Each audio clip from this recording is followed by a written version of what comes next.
Conoces a tu padre, conoces a tu madre, a tus amigos, tal vez a tus vecinos, pero ¿conoces a Dios?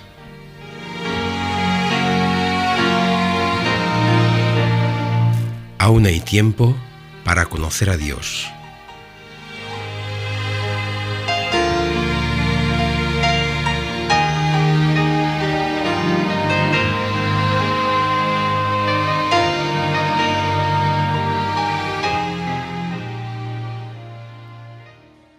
Hola amigos, les damos la más cordial bienvenida. Aquí nos encontramos Vicente, como cada semana. ¿Qué tal? ¿Cómo ha ido esa semana? Y una servidora.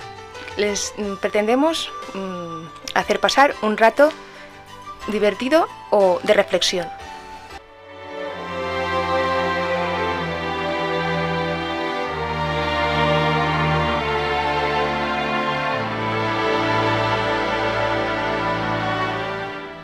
Os escribimos esto para que nuestro gozo sea completo.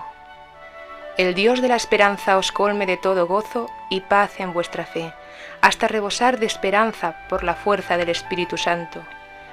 Bien, siervo bueno y fiel, en lo poco has sido fiel, al frente de lo mucho te pondré. Entra en el gozo de tu Señor. Haciendo quizás un poco de seguimiento a la línea que nuestro compañero en el programa anterior, Escuela de Padres, ha hecho, quizás deberíamos de detenernos un momento para reflexionar. Sí, digo bien, reflexionar. Quizás, para muchos, esa fatídica palabra. Porque el hombre medio que, pues a partir de ahora vamos a llamarle Juan Pérez, sinceramente no tiene tiempo para reflexionar. La vida que arrastra con sus horas contadas al minuto, la lucha por el pan de cada día y además el correr en medio de la multitud, detrás del autobús y del metro siempre abarrotados, los semáforos que se cierran, todo le deja poco espacio para la reflexión que exige tiempo para sentarse. Reflexionar ha llegado a ser un sinónimo para Juan Pérez de vivir de renta, un lujo que generalmente no puede permitirse. Pero si fuese al fondo de las cosas, Juan Pérez se daría cuenta de que le faltan más ganas que tiempo. Porque para reflexionar hay que hacer un esfuerzo, aunque sea mínimo. Ahora bien, el esfuerzo es difícil y además tampoco comprende bien para qué le serviría. En nuestra sociedad de gente que no para de correr, paradoja, aunque siempre llega tarde, no hay tiempo para ponerse a pensar. En definitiva, lo que se le pide a Juan Pérez es simplemente que se deje llevar. Hablan por él, hacen por él, piensan por él, tal vez del mismo modo que cocinan por él. Sinceramente no nos queda nunca tiempo para la reflexión. Estamos dejando que piensen y decidan por nosotros. Y es difícil detenerse en la vorágine de la vida actual y ponerse a pensar. La multitud nos agobia, nos despersonaliza, en definitiva nos arrastra. Pero hay que hacer un alto cada día. Un alto porque reflexionar es imprescindible.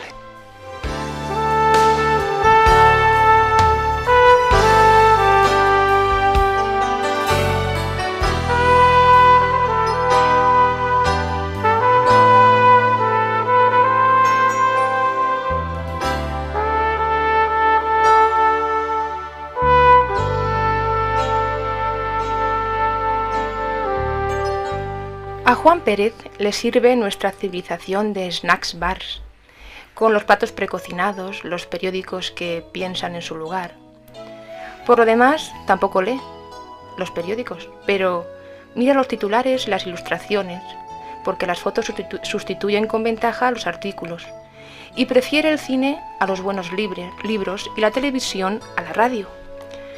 Por medio de la imagen está al corriente de todo lo que pasa en su país y en todo el mundo. A menos la imagen dice rápido lo que tiene que decir y no es tendenciosa. Tiene el irrefutable sello de la autenticidad.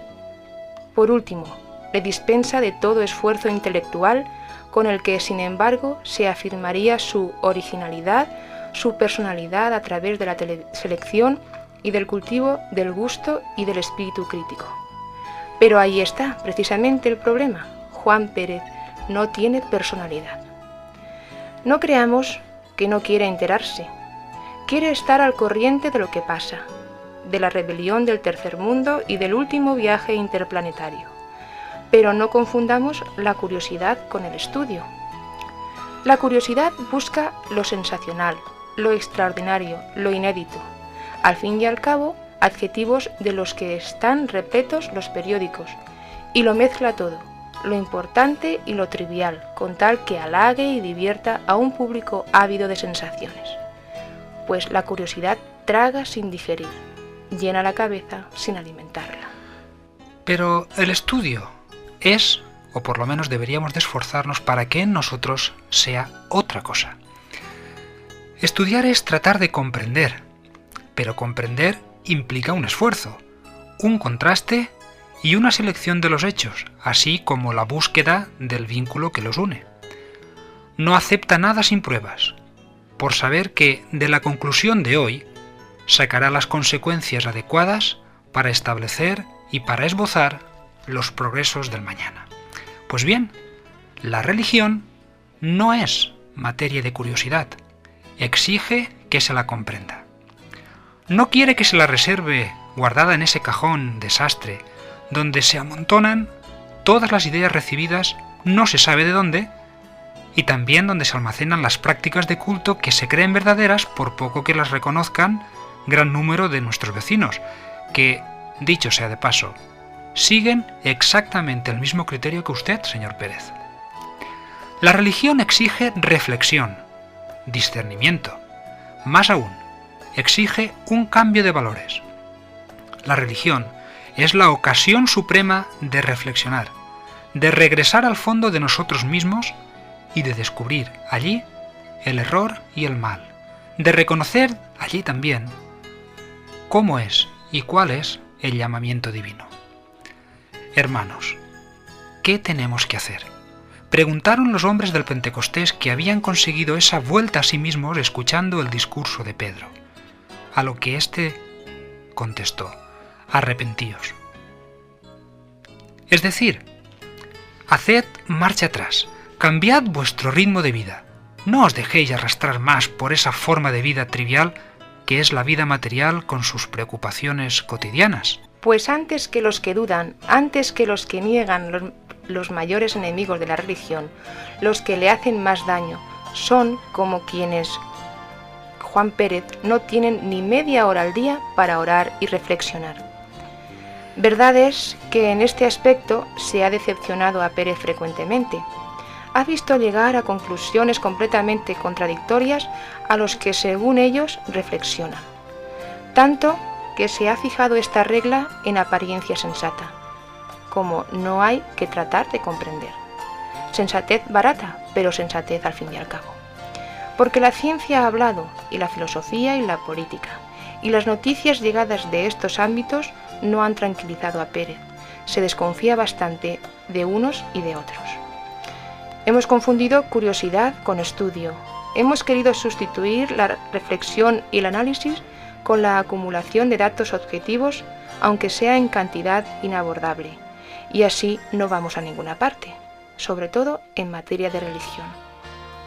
Ahora, después de habérselo retenido tanto, está seguro de la inminencia más o menos precisa de un conflicto internacional.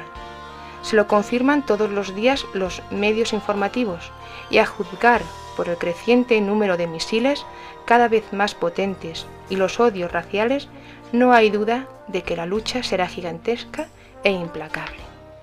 En resumen, un conflicto planetario, una destrucción inminente de la humanidad, el fin del mundo, en el que Juan Pérez empieza a creer después de haberse reído de él.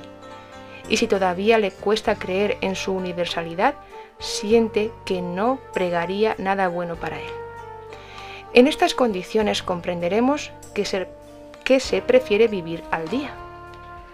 En la actualidad es inútil privarse de ciertas comodidades o de comer y beber a gusto para guardar dinero en la caja de ahorros, pues la inflación nos acecha.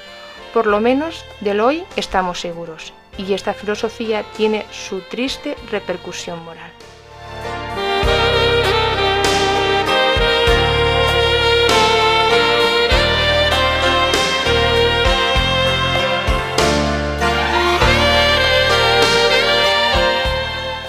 Frente al esfuerzo y la renuncia que exige la búsqueda de los valores verdaderos y de una felicidad duradera, yo escojo sin vacilar el placer inmediato y pasajero, que de golpe me priva de mis recursos para el mañana y de mis energías vivas para alcanzar el ideal. Muchos preguntaréis, ¿cómo queréis que cuente con el mañana en un mundo tan variable? Ya conocéis el refrán, más vale pájaro en mano que ciento volando. Pero nosotros queremos dar un toque de seriedad, un poco más de seriedad en nuestros pensamientos. Y desgraciadamente para usted, señor Pérez, desgraciadamente para su vida espiritual, la realidad le está dando la razón. Porque he conocido a padres que se han sacrificado para que su hijo estudie, y su hijo ha muerto de cáncer. A otros, los hijos les han salido descarriados. También he conocido a estudiantes que por amor a la ciencia y a la enseñanza han renunciado a las fáciles promesas del comercio y de la industria privada para preparar esas oposiciones tan deseadas. Y ahora que ya son catedráticos, van andando al instituto mientras que el más torpe de sus alumnos va a clase en un automóvil deportivo. Entiendo así ese pasaje donde está escrito que en los últimos tiempos los hombres amarán más el placer que a Dios. En cierto modo, el desarreglo social en que vivimos empuja a seguir la inclinación fácil y cómoda de la inmediata satisfacción de todos y cada uno de los placeres que se nos ponen delante. Habría que ver y reflexionar a dónde llegaremos de esta manera. Y no hablo de la suerte política de Europa o del mundo, sino de nuestro destino personal, el nuestro propio. ¿Es que vamos a dejarnos arrastrar por la corriente sin oponer resistencia? Es fácil y agradable dejarse llevar así, sin esfuerzo, pero es peligrosísimo dormirse en el fondo de la embarcación sabiendo que el río empieza a entrar en raviones y en cataratas. Podemos dejarnos sorprender por el peligro, pero precisamente por conocerlo nos arriesgamos, despreocupados y audaces tratando de evitar con los ojos cerrados esos remolinos que se nos anuncian. Vamos, Juan Pérez, ya es hora de que recapacites.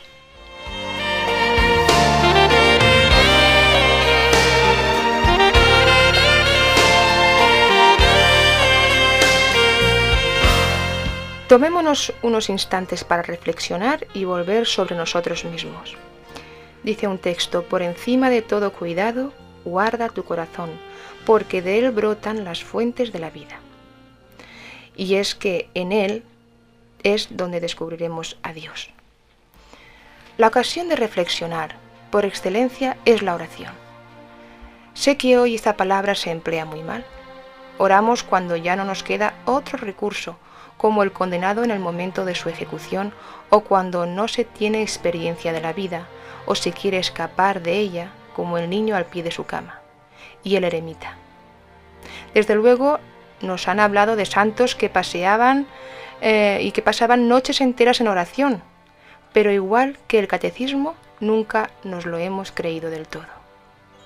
Oración ha llegado a ser sinónimo de ingenuidad y de debilidad, de huida de la realidad, o bien de la toma como una penitencia que se despacha lo más pronto posible, de boquilla, al salir del confesionario. Por lo demás, si hemos perdido la costumbre de orar, si la hemos perdido, encontramos excusas fáciles. ¿De dónde vamos a sacar tiempo para orar cuando el día resulta ya demasiado corto?, pensamos y decimos. Al ritmo en que vivimos apenas podemos hacer todos los días lo esencial. Encima, ¿cómo vamos a poder ocuparnos de Dios?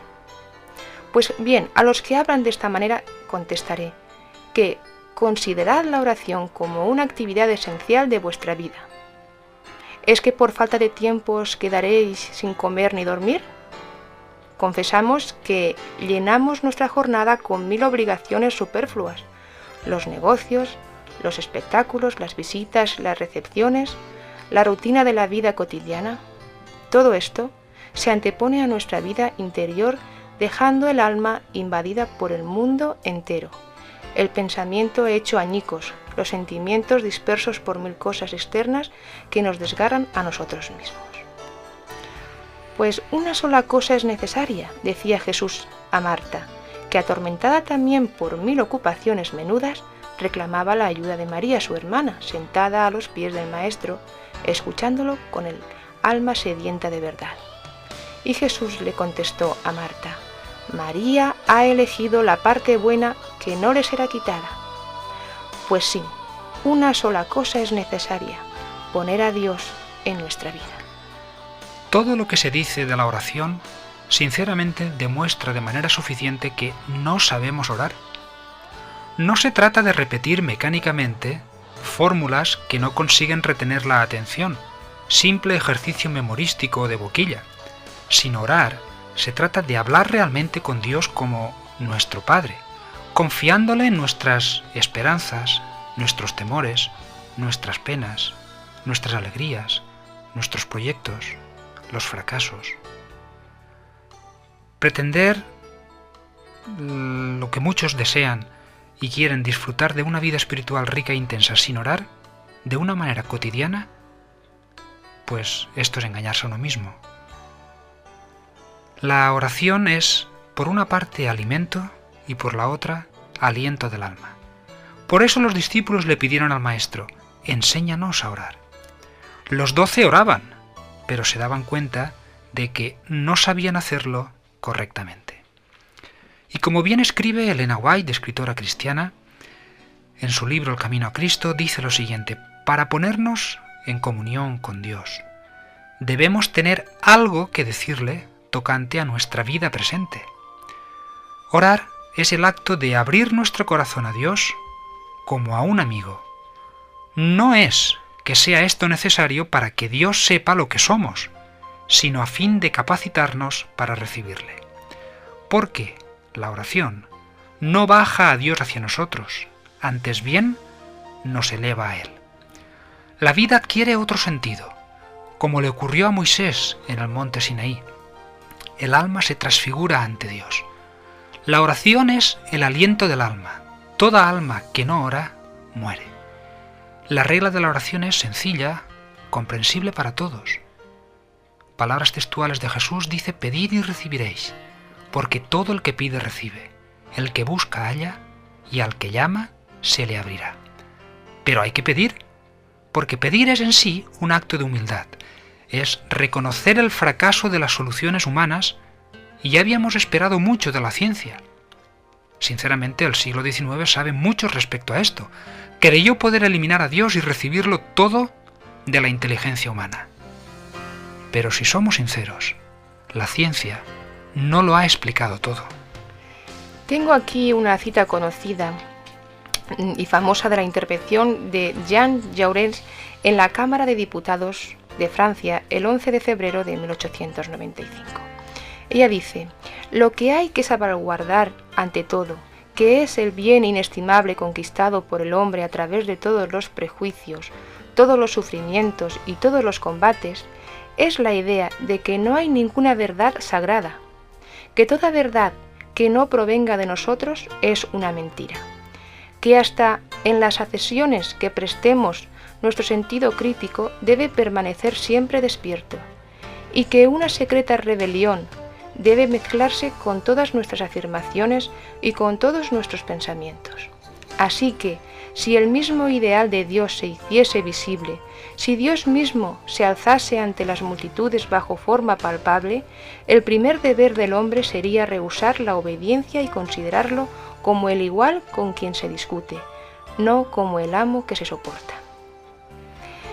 Esto decía este hombre, pero aún hay hambre en el mundo de vida espiritual. Con su pulular de sectas que lo arrastran a desgraciadas desviaciones, nuestro siglo será en conjunto más religioso que el anterior. Se ha comprobado que los progresos técnicos no resuelven todos los problemas y que dejan en el alma un abismo insondable. ¿Qué importa al hombre sobrepasar varias veces la velocidad del sonido, si es que para llevarse consigo, si solo es para eso, llevarse sus lacras y sus miserias? Pedir es, en cierto modo, realizar la concesión. Es discernir en sí mismo el deseo de los valores verdaderos. El que pide tiene ya medio concedida su plegaria. Se recuerda que Pascal hizo decir a Jesús: no me buscarías si no me hubieses encontrado ya. Pedir es tener ya experiencia de la fe. El que se acerca a Dios ha de creer que existe y que recompensa a los que le buscan. Todo cuanto pidáis en la oración, creed que ya lo habéis recibido y lo obtendréis. Hay que creer antes de ver. Es a la vez fácil y muy difícil tomar las palabras de Jesús al pie de la letra, pero esta es la condición esencial para la concesión.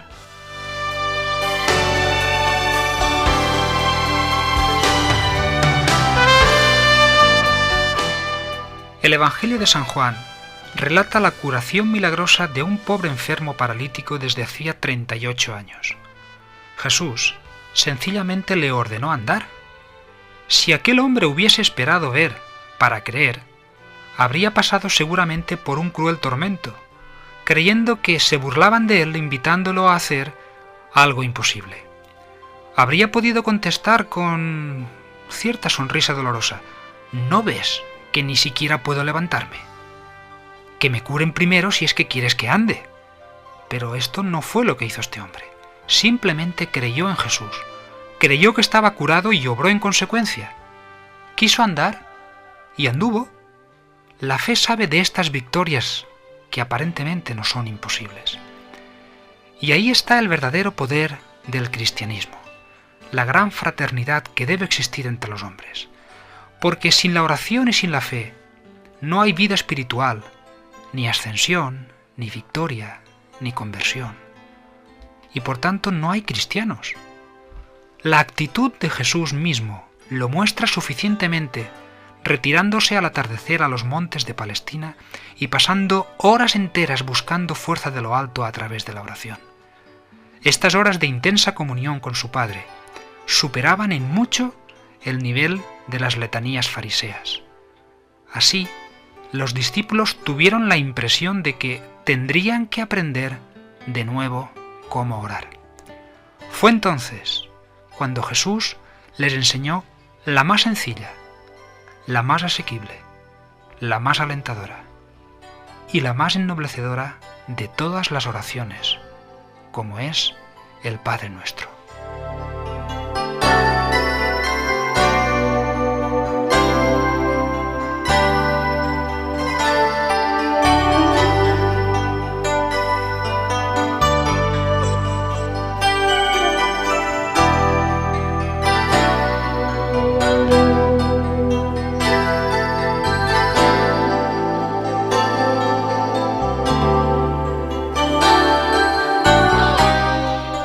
Y orando, no uséis vanas repeticiones, como los gentiles que piensan que por su palabrería serán oídos.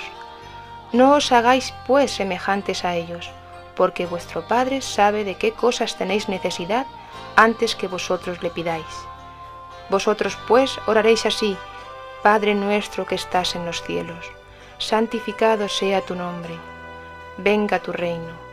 Hágase tu voluntad como en el cielo, así también en la tierra. El pan nuestro de cada día, dánoslo hoy, y perdónanos nuestras deudas, como también nosotros perdonamos a nuestros deudores. Y no nos metas en tentación, mas líbranos del mal, porque tuyo es el reino y el poder y la gloria por todos los siglos. Amén.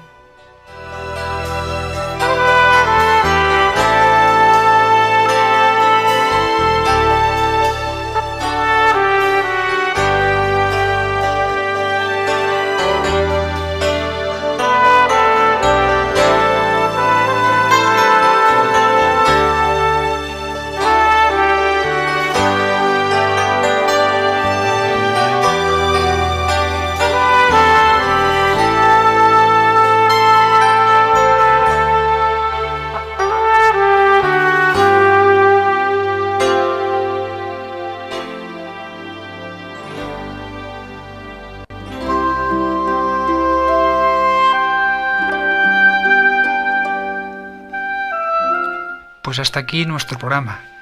Carmen, ¿tú crees que habremos dado alguna instrucción importante a nuestros oyentes? Bueno, yo al principio he dicho que deseaba que pasaran un rato divertido y de reflexión. Sabemos que estos temas son más bien de reflexión. Sí. Pero no tampoco tienen por qué ser tristes. Porque hablando de cristianismo, hablando de Cristo, no tenemos por qué imaginar a Cristo triste. Yo también creo que Cristo era divertido. Entonces estos temas son de reflexión, pero también tienen su parte de alegría, de un modo. Yo creo que sí, porque en definitiva, al fin y al cabo, estamos haciendo exactamente, como hemos leído aquí durante el programa, estamos haciendo exactamente lo mismo que hicieron los apóstoles. Estamos pidiendo al Señor que nos enseñe a orar, en este caso, porque realmente reconocemos que no sabemos. Y esto no tiene por qué ser motivo de tristeza, claro, ni mucho menos, sí. Al contrario. Sí. Creo que, como bien has leído textualmente, que dicho sea de paso, si alguien quiere comprobar, el texto último que hemos leído se encuentra en el Evangelio de Mateo, capítulo 6, y a partir del versículo 7 al 13 exactamente, vemos que hay unas pautas de la oración que Dios mediante desarrollaremos con un poquito más de calma la semana que viene. Esta simplemente hemos esbozado a nivel general, pero la semana que viene desglosaremos un poco más, desgranaremos ese Padre Nuestro y nos daremos cuenta de que es una oración que sinceramente nos hace o nos debe hacer reflexionar, porque no todo lo arregla la ciencia, como hemos dicho aquí. Hay muchas cosas que, pues la fe actúa de manera importante. La fe mueve montañas. Exactamente. Y como cristianos creo que nos debemos de dejar muchas veces guiar por esos sentimientos y por ese pensamiento de fe antes que solamente por lo material. Pues sí. ¿No te parece? Sí, yo estoy de acuerdo. Bien, pues el tiempo no nos permite extendernos más. Durante esta semana hemos cubierto el espacio que nos quedaba. Gracias, Carmen, por estar con nosotros. De nada. A los controles han estado Mercedes, un poco con ayuda de Dani. Y pues el equipo de control, tanto Carmen como un servidor Vicente, procuraremos la semana que viene estar con todos vosotros para compartir esos momentos de reflexión espiritual que consideramos que nos hace falta y necesario para todos nosotros. Hasta entonces.